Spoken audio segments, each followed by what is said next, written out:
Hello friends, good morning. আমি অর্পিতা চলে এসেছি আবার একটি বেড়ানোর ভিডিও নিয়ে। আজকে আমরা যাচ্ছি কোথায়? আজকে আমরা যাচ্ছি ভাইস রেগেল লজ, সিমলা। এটাকে রাষ্ট্রপতি নিবাসও বলা যায়। এটি হচ্ছে সামার হিল রেলওয়ে স্টেশনের কাছে, বৈলিয়গঞ্জ, সিমলা। তো চলুন একটুখানি আমরা ঘুরে নিই, আর আমি যা যা ক্যাপচার করে এনেছি সেটা আপনাদের সাথে শেয়ারও করে নিই।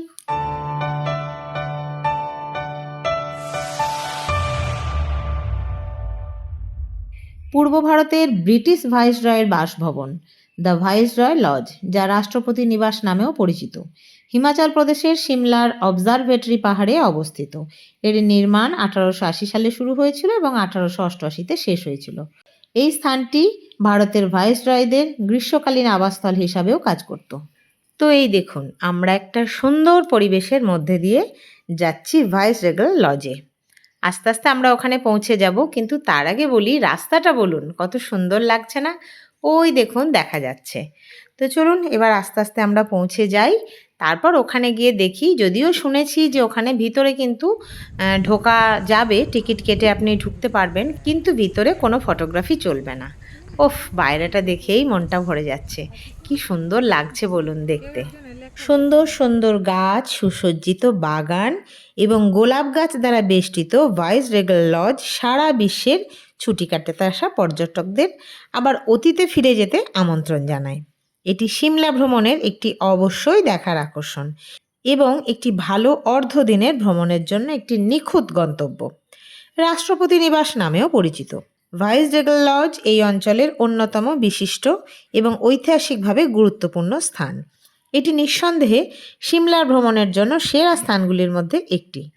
সিমলার মনোরম পর্যবেক্ষণ পাহাড়ে অবস্থিত এটি স্থাপত্য বিস্ময় প্রতি বছর হাজার হাজার অভিজ্ঞতা অন্বেষীকে আকর্ষণ করে এবং স্থাপত্য সম্পর্কে আরও জানতে আগ্রহী পর্যটকদের জন্য এটি একটি কেন্দ্রীয় স্থান হয়ে উঠেছে। অসাধারণ স্থাপত্যের জন্য বেশ বিখ্যাত এই ভবনটি সিমলা পর্বতমালার মনোরম দৃশ্য উপস্থাপন করে এবং ইতিহাসপ্রেমী, অভিজ্ঞতা অন্বেষী এবং অনুরাগীদের জন্য আদর্শ। এখানে আপনি বাগান এলাকায় একটু হাঁটতে পারেন, একটু বসতে পারেন, অথবা হালকা খাবারের সাথে আপনার ক্ষুধা মেটাতে ক্যাফেটেরিয়ায় যেতে পারেন। এখানে একটি কফি শপও রয়েছে, যেখানে আপনি আপনার বন্ধুদের সাথে আপনার প্রিয় কফির এক চুমুক উপভোগ করার সময় আরাম করতে পারেন।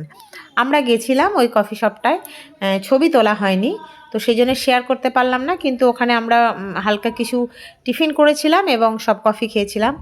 ভালোই খাবার দাবার এবং সব কিছু বেশ ভালো লেগেছিল। 1888 সালে সম্পন্ন হওয়া সিমলার ভাইস রেগেল লজটি একজন বিখ্যাত ব্রিটিশ স্থপতি হেনরি আরউইন দ্বারা নকশা করা হয়েছিল, যাকে সমগ্র নির্মাণের প্রধান তত্ত্বাবধায়ক হিসাবে নিযুক্ত করা হয়েছিল। এটি একটি 6 তলা ভবন যা জ্যাকোবেথান শৈলীতে নির্মিত।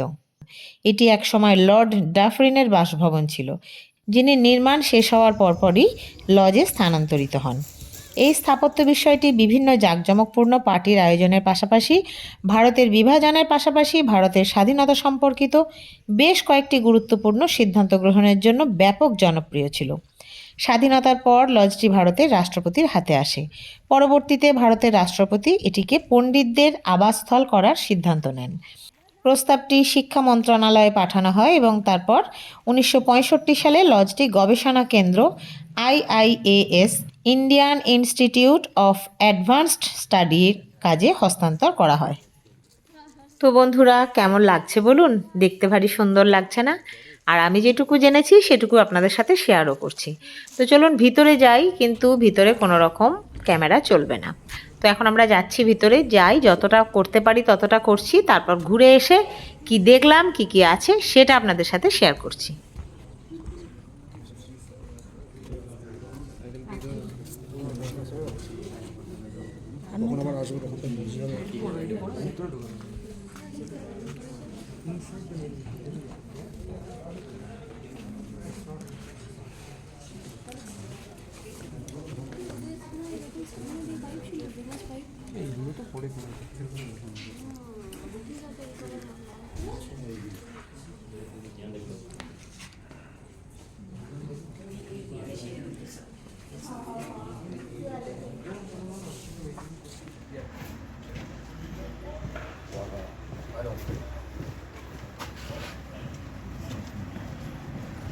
তো বন্ধুরা, ঘুরে চলে এলাম। অসম্ভব সুন্দর কিছু জিনিস দেখলাম, যা হয়তো ব্যাখ্যা করতে আমি পারবো না। তবু যেটুকু যেরকম পেরেছি সেটুকুই আপনাদের সাথে শেয়ার করছি। সিমলার ভাইসরেগেল লজের স্থাপত্যও আপনাদের সাথে শেয়ার করছি। সুইডিশ স্থাপত্যের সাহায্যে ভাইসরেগেল লজ আপনাকে তার সবচেয়ে চিত্তাকর্ষক দেখতে ঐতিহ্যবাহী ভবনের সাথে ঐতিহাসিক মুহূর্তগুলিকে আবার ঘুরে দেখার সুযোগ করে দেয়। অভ্যন্তরীণটি কেবল ক্লাসিক এবং ঔপনিবেশিক, এবং এর প্রাচীন কাঠামো জুড়ে একটি একক করিডোর রয়েছে। মূল হলের বাম দিকে আপনি দুটি গ্যালারি দেখতে পাবেন, যা সরাসরি বলরুমের সাহায্যে সংযুক্ত, যা এখন একটি লাইব্রেরিতে রূপান্তরিত হয়েছে, যেখানে সংস্কৃত, ফার্সি, আরবি, হিন্দি, উর্দু, তিব্বতী, ইংরেজি এবং অন্যান্য ভাষায় 1,50,000 বই এবং 40,000-এরও বেশি আবদ্ধ খণ্ড রয়েছে। ডান দিকে 3 তলা বিশিষ্ট একটি সিঁড়ি রয়েছে। সমস্ত কক্ষ আকারে বেশ বড় এবং খুব সুন্দর দেখতে, এবং তার কারুকার্যও অতি সুন্দর। প্রতিটি কক্ষে বিশ্ববিদ্যালয়ের একাডেমিক কাউন্সিল এবং এক্সিকিউটিভ কাউন্সিল সম্পর্কিত বিভিন্ন সভা পরিচালনার জন্য নিজস্ব ব্যক্তিগত অপেক্ষার স্থান রয়েছে। ড্রয়িং রুম, লাউঞ্জ রুম এবং ডাইনিং রুমটিও মাটির স্তরে অবস্থিত। কেন্দ্রে বেশ কয়েকটি ঝর্ণাসহ বৃত্তাকার বাগানে সময় কাটানোর আনন্দ উপভোগ করতে পারবেন, অথবা কাশ্মীরি নকশাগুলি উপভোগ করার জন্য দর্শনার্থীদের লাউঞ্জে যান। লাউঞ্জটি আখরোট গাছ দিয়ে তৈরি সিলিং দিয়ে যত্ন সহকারে সজ্জিত আছে, এবং এর আসল আকারে দেয়ালের আচ্ছাদন রয়েছে। আপনি মূল হলটিতে একটি ঝাড়বাতি এবং লেডি এলগিনের একটি প্রতিকৃতিও দেখতে পাবেন। তো বন্ধুরা, এভাবেই শেষ করলাম আমার আজকের ব্লগ। কেমন লাগলো জানাবেন। ভালো লাগলে ছোট্ট করে একটা লাইক, আর একটু বেশি ভালো লাগলে চ্যানেলটিকে সাবস্ক্রাইব করে সব সময়ের মতো এত ভালোবাসা নিয়ে সাথে থাকবেন, পাশে থাকবেন। সবাই ভালো থাকুন, সুস্থ থাকুন, আনন্দে থাকুন, ভালোবাসায় থাকুন, আর পর আমার বেড়ানোর ব্লগ দেখতে থাকুন। টাটা।